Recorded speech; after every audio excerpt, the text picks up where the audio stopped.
I've been looking forward for about 3 months now of doing the message I want to share with you today. It's a message that I've called the Untouchables. And let me tell you something, how it was formed.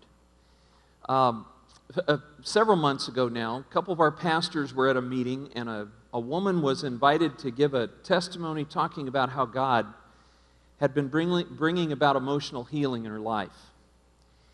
And the subject around which that had happened was an abortion that she had had. And in the process of telling her story, she said something that just was a major aha for me. She said, you know what's interesting? She said, the church that I attend said they didn't really preach against abortion, even though I knew that they were pro-life, because they wanted to be sensitive to people like me who had had an abortion, and they didn't want us to just feel condemned.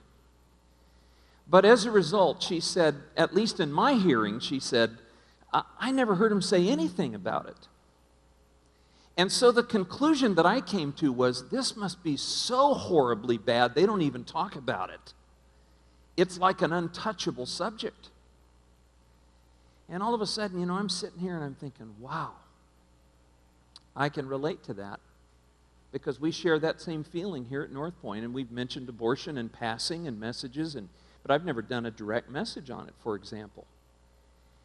And she made the comment, she said, I almost began to feel in my own church that I was like one of the lepers in the Old Testament, an untouchable.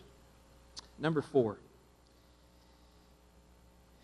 Jesus wouldn't just let it go, because he wanted this woman to do something else, and that is, number 4, you must undergo what I call a truth and grace encounter with him.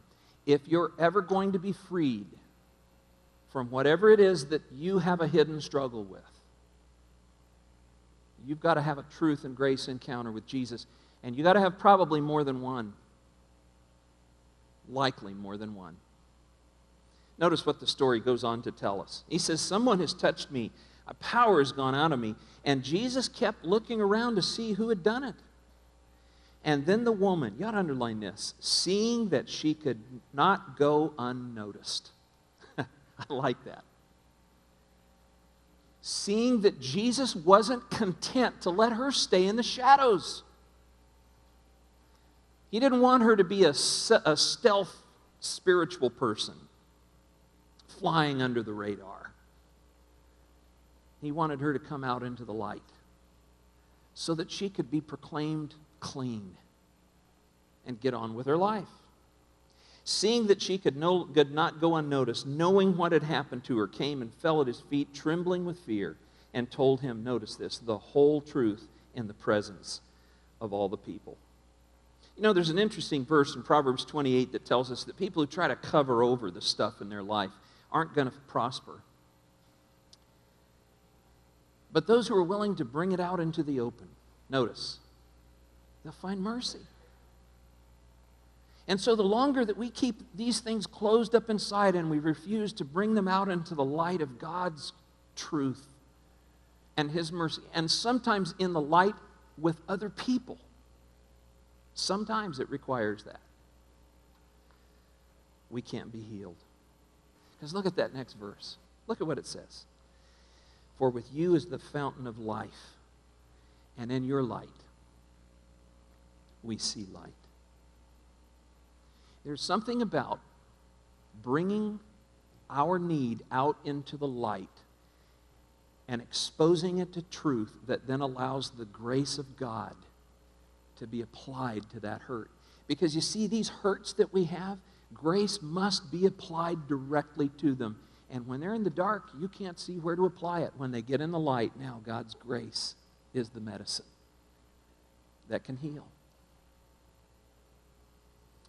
As I was preparing this story, my wife told me about a friend named Meg who shared with her own struggle with abortion.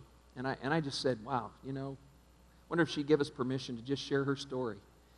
And so just for the next couple moments, would you just listen to Meg's experience of what we're talking about here? Watch the screen.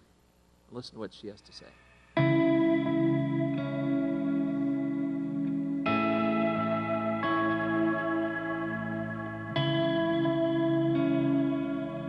We've God knows us better than we know ourselves. He knows us intimately, and He's got a broken heart for the brokenhearted. So here's my story. In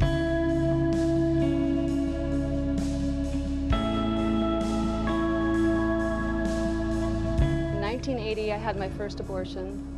In 1985, I had a miscarriage, and then I had a divorce. And in 1987, I had another abortion. I was culturally desensitized to abortion.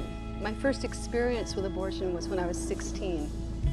My best friend who was 16 had an abortion, and it was 1972, so it was still illegal. We needed permission from a doctor. We just couldn't walk into an abortion clinic.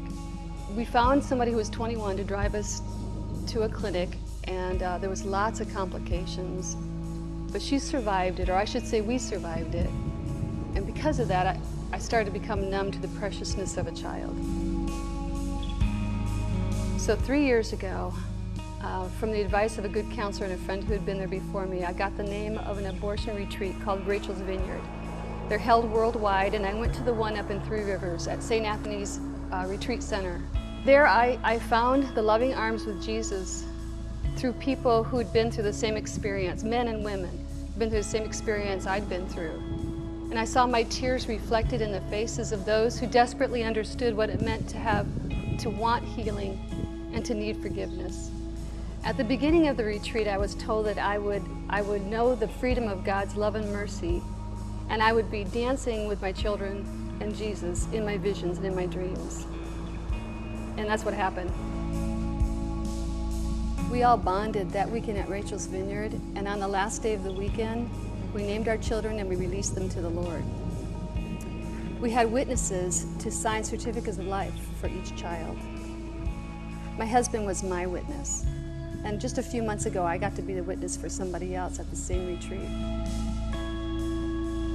Jesus personally and literally touched me that weekend. I used to be tormented by Mother's Day, but through the love of Jesus Christ, now I get through it, and I know that my children are dancing with Jesus up in heaven. God gave me a husband who was very supportive, and he had a child. And Elliot was 5 when we met. He's 23 now. And through him, I learned the preciousness of a child.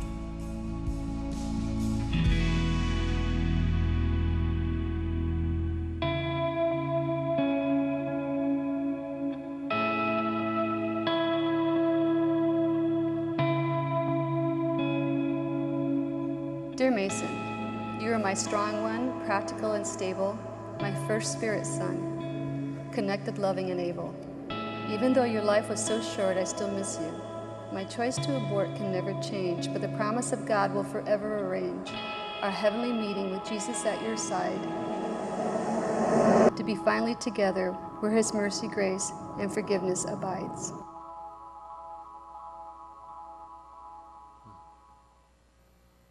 Isn't that a powerful story?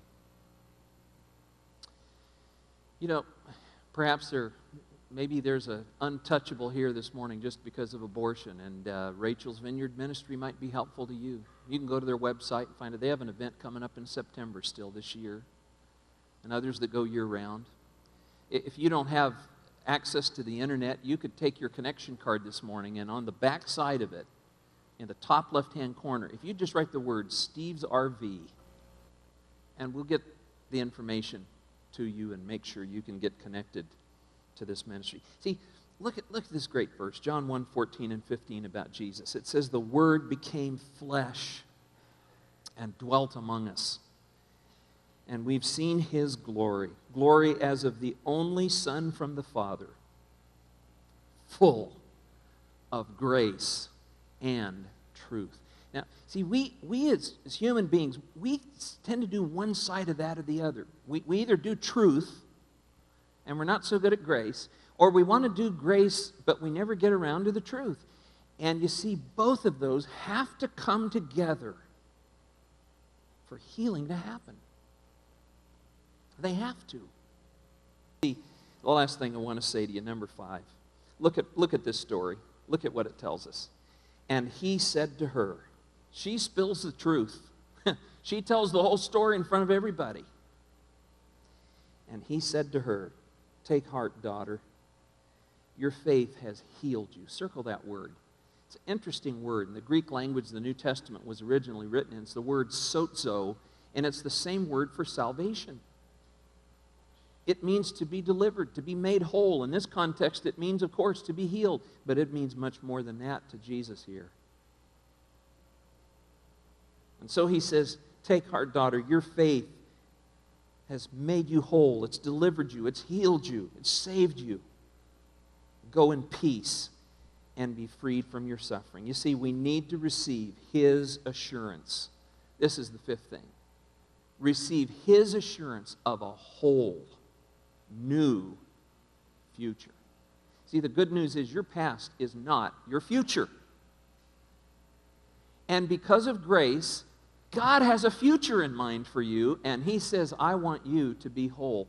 And for you, that truth and grace encounter with him, it might bring some instantaneous healing like it did for this woman. Or, like Meg, it may be a 9-year process from when God first shined the light on this need till the time he finally brought healing to her own heart. You see, this woman's touch to Jesus healed her body, but now Jesus' words heal her soul and heal her mind and heal her heart. Not content to let her stay in the shadows. He wants her to walk in the light.